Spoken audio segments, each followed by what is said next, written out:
Shalom. Chaque matin à ton réveil, il faut rendre grâce à Dieu pour ta vie. Toute personne réveillée cherche la face de Dieu au réveil. Comme je le dis souvent, nous vivons dans un monde qui va trop vite. C'est-à-dire, toute chose est rapide. On n'a jamais assez de temps pour faire ce qu'on veut. Du moins, on aimerait avoir plus de temps pour faire ce qu'on veut. Une personne rentre fatiguée. Peut-être n'aura pas le temps de prier parce qu'elle est fatiguée. Le temps presse, elle doit dormir parce qu'elle doit se réveiller très tôt le matin. Et le matin, il y a des gens, quand ils se lèvent, ils ont tout juste le temps de se préparer et courir derrière le bus, ou sortent rapidement, marchent rapidement, vont courir pour se rendre au travail afin de ne pas être en retard. On fait tout ce qu'on peut pour ne pas être en retard dans nos activités dans ce monde. Mais souvent, on n'accorde pas la même importance au temps qu'on passe devant Dieu. C'est souvent en chemin que certaines personnes vont préparer leur journée. Elles préparent leur journée dans le bus, dans la voiture, dans le métro ou sur le chemin, en train de marcher. Mais normalement, à chaque fois, on le rappelle tous les mercredis qu'il faut préparer la journée avant de sortir de chez toi. Certaines personnes vont se dire, mais Dieu entend que tu sois à la maison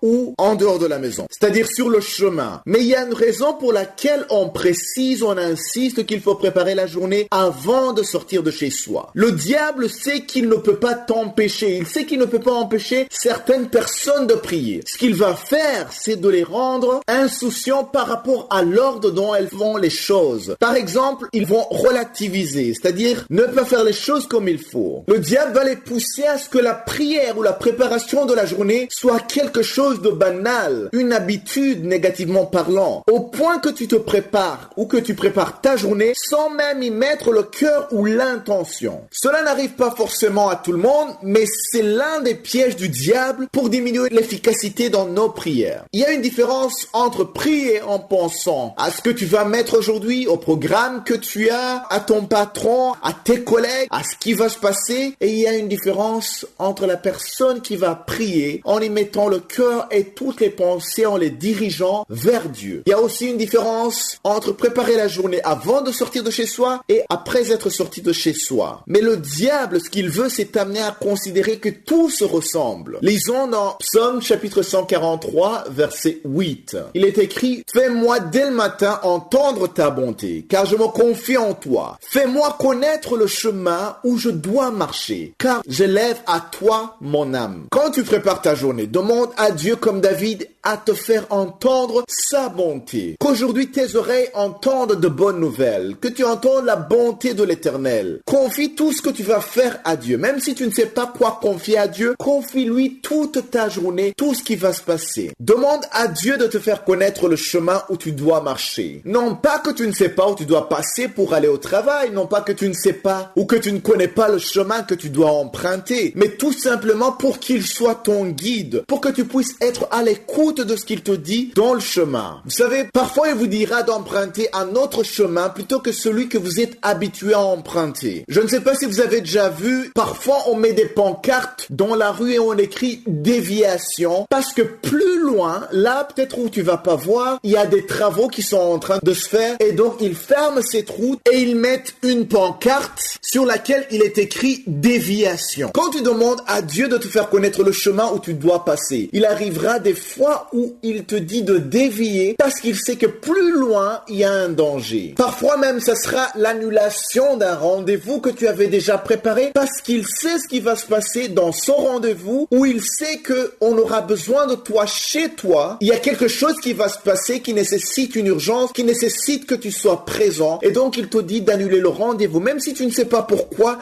tu obéis. C'est ça l'avantage de préparer sa journée. Il y a des choses dans lesquelles Dieu va nous guider qui vont permettre à ce que ta vie soit préservée. Cela veut dire que même si le diable cherche à t'attaquer, parce que tu as préparé ta journée avant de sortir de chez toi, la main de l'Éternel sera sur toi.